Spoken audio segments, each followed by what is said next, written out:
rajoute un plan. Donc là, le plan, malheureusement, il est en vue de dessus. Donc ce que je vais faire, c'est que je vais appuyer sur R pour faire une rotation. 90 degrés. Il est toujours pas du bon côté. Je fais R. Je le force sur l'axe des X. Et je lui dis de tourner encore de 90 degrés. Là, c'est bon. Il est du bon côté. Donc ce que je vais faire, c'est que je vais modéliser toutes les parties, je dirais, qui ne sont pas divisibles. Enfin, comment dire, c'est-à-dire les oreilles, il y en a deux, les jambes, il y en a deux, la queue, il y en a qu'une. Pour faire trivial, donc je vais modéliser tout le bloc, le corps du renard. Donc, comme tu as vu, je suis parti d'un plan. Ensuite, je sélectionne une arête et j'appuie sur E, extrude, pour extruder la région. Hop. Ensuite, j'appuie sur S, qui correspond à cette icône-là, Scale, qui permet de réduire la taille. Ensuite, je refais E. Ce que je vais faire, c'est que je vais partir jusque là. Quoique non, je vais plutôt faire la base de la queue et agrandir S. Voilà, là il y a un petit réglage à faire. Je sélectionne le point G pour grab. Je sais plus où il est le grab. À vrai dire, j'utilise tellement le raccourci que je ne sais plus où est le G. Ça va être move. Ouais, c'est l'équivalent. Le G c'est un peu plus rapide. Donc ensuite, je reviens en mode arrête. E pour extruder. Je peux faire ça comme ça. Je vais lui faire, je sélectionne ce point-là. Hop, voilà, à peu de choses près. Je reviens ici. Alors, dans la 3D, on évite les triangles. Là, lui, son modèle, il a fait beaucoup de triangles. Les triangles, c'est pas terrible. Ça crée souvent des aberrations, des bugs. Donc, on évite au maximum. Hop, select edge. Hop, par exemple ici, je reviens. Je sais qu'il y a un raccourci pour changer mais je l'ai plus. Faudrait que je le retrouve. Donc ensuite, ici, S pour réduire, E pour extruder, S, je réduis, G, je grab, j'attrape, E, S, je réduis, E, E encore, que je réduis. Voilà, bon, je vais m'arrêter là sur la patte. Quoique j'avais dit que les pattes, je les faisais pas, mais bon, c'est pas grave, parce que c'est surtout les oreilles que je vais pas faire. Donc ensuite, E, ici, là, voilà,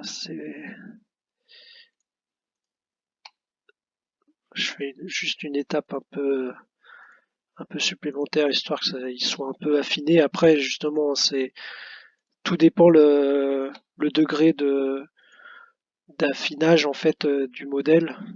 Mais là, pour le coup, je me suis trompé. Je vais pas faire la patte. Enfin, je vais laisser la base pour la patte ici. Voilà, pof. Plus dur, c'est de faire de la 2D en pensant au modèle après en 3D. Mais bon, ça vient après un peu avec la pratique. Mais ça s'oublie un peu aussi. Alors, j'ai ici, hop, je vais pas faire, les oreilles. Hop, ici, je sélectionne l'arête. E, S, G. Alors, Alt, Maj et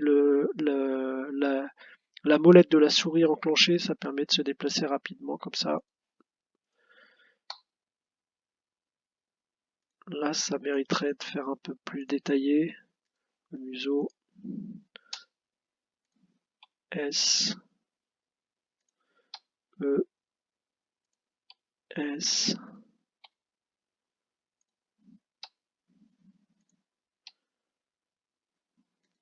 Bon. Voilà, un drôle de renard. Je pouvais faire quand même non, je vais rester comme ça. Donc là, on voit que j'ai juste une forme. Donc l'intérêt à ce moment-là, c'est de faire A pour tout sélectionner et extruder E pour lui donner du relief. Hop, voilà à peu près. Ensuite, on peut le découper au milieu. Pof, comme ça, parce que bon, c'est la colonne vertébrale en quelque sorte. Et ça permet de voir que on peut après sélectionner les faces. Donc si je sélectionne les deux, réduit, ça n'a pas trop marché. Enfin, il y a plusieurs modes, mais bon, je vais plutôt te le faire un par un. Ça sera plus simple. E, S, je sélectionne. E, j'extrude. S, je réduis. Voilà. Quelque chose qui n'est pas très symétrique, c'est toujours mieux, ça fait toujours plus naturel. Pour les pattes, c'est pareil. Bon, pour le coup, là, je vais me remettre en mode ici. E,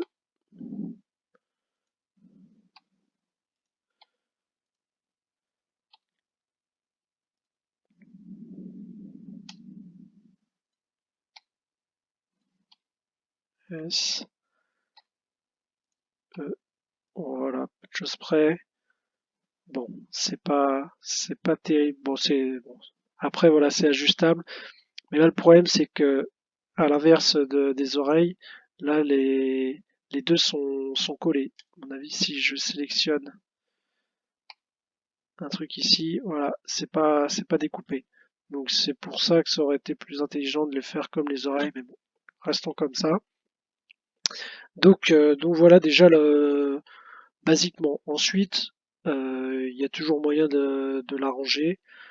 Il y a il y a des en mode objet, il y a des comment ça s'appelle des modifieurs. Alors, alors soit sinon tu peux passer en modélisation en sculpting, sinon tu peux aller sculpter ton modèle. Je sais pas si tu es allé voir un petit peu ce que ça valait, mais pour ça il faut cliquer sur Dinotopo pour le modéliser. Voilà, ça permet de tout de suite lui donner un peu de relief. Euh, et donc, par contre, si on revient, donc, on revient au mode objet. Donc là, on voit que mon modèle, lui, il a été complètement bousillé. Pour le coup, là, eux, ils sont partis sur les triangles. Donc, bon, c'est curieux. Et donc, une fois que tu as fait ta modélisation, tu as ce que je voulais dire, c'était pas ça, je me suis perdu. Je voulais dire les modifieurs. Pense bien à enregistrer ton travail, hein. Régulièrement, en fait, tu l'enregistres une première fois quelque part, et ensuite régulièrement tu fais CTRL S pour l'enregistrer. Voilà, ça c'est primordial. Surtout quand on commence après à jouer un peu avec les modifieurs. Donc c'est ce que je voulais te dire. Donc une fois qu'on a fait la géométrie de base, on peut ajouter des modifieurs, enfin, c'est des modificateurs, mais qui sont pas destructifs. Bref, destructive en anglais. C'est-à-dire que tu pourras les enlever et les remettre. Ça touchera pas à ta géométrie. Elle sera faite, ta géométrie, elle bougera pas. Donc là, par exemple, si tu veux faire un, plusieurs renards, tu vois, t'as le array. Array, c'est en fait un tableau de renards. Voilà, par exemple, là, si tu veux une course de renards, voilà, tu peux t'amuser avec le modificateur array, tu vois, par exemple. Tu peux rajouter un autre modificateur. S'il te plaît pas, celui-là, tu le supprimes comme ça. Hop, mais tu as toujours ton renard de base qui sera là. J'en cherche un qui s'appelle Subdivision Surface. Voilà, c'est lui. Donc on voit qu'il y a toujours notre géométrie, mais à l'intérieur, tu vois, si j'augmente si j'augmente la qualité, tu vois, ici, et que je me mets en mode objet, hop, Voilà, je vois que mon renard déjà il a été un peu lissé. Bon, je vais passer rapidement, je vais l'enlever celui-là, le modificateur, on va rester sur du low poly. Je sais pas si tu connais l'expression, mais c'est low polygone, c'est-à-dire très peu de polygones. Je crois qu'ici on voit le nombre de polygones. Ici, bon, il y a quand même 1500 faces. Bon, je pense que c'est la queue qui en a beaucoup rajouté. Donc là, ce que je vais faire, c'est que je vais juste mettre un peu de couleur. Donc on sélectionne tout. On va faire une couleur. Pelage roux. Hop.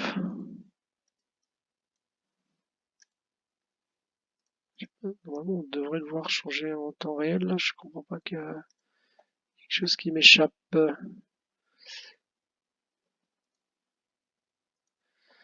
Ok. Peut-être que je vais dire assign. Voilà, ça à chaque fois c'est ça. Il faut assigner la couleur à la sélection. Hop, je sélectionne une partie de la queue. Je lui dis blanche. Celle-ci elle va être blanche. Voilà. On revient en mode objet. On a notre renard. Et donc à ce moment-là, donc tu peux subdiviser ton écran en deux ici en prenant dans un coin, avoir la petite croix comme ça, tu cliques et tu peux te faire autant de fenêtres que tu veux. Voilà. Donc par exemple ici je vais mettre la vue d'en haut pour sélectionner ici. Ici je me mets, je sélectionne ici, j'appuie sur 0 pour avoir la vue de la caméra, cette caméra là. Voilà. Donc par exemple, je veux que la caméra soit plutôt par là. R pour la faire tourner. Voilà.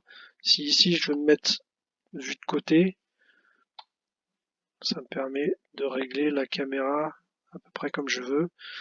Voilà. Avec la lumière. Comment je vais faire la lumière? Je t'avais fait des tutos hein, sur la lumière, sur si tu veux que ça soit le soleil. Alors là, c'est très très lumineux. Voilà, mettre un petit soleil un peu couchant. Voilà, voilà. Et donc après, bah, tu peux t'amuser comme ça à rajouter donc plusieurs. Un sol, c'est toujours bien de rajouter un sol. Je me demande s'il n'y a pas un sol qui existe, à vrai dire. Non.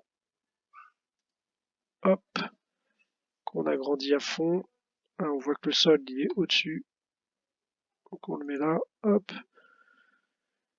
Et voilà. Après, bon, je crois que j'avais fait plusieurs tutos. Hein, ça c'est le fond d'écran. Enfin le fond, le background en fait.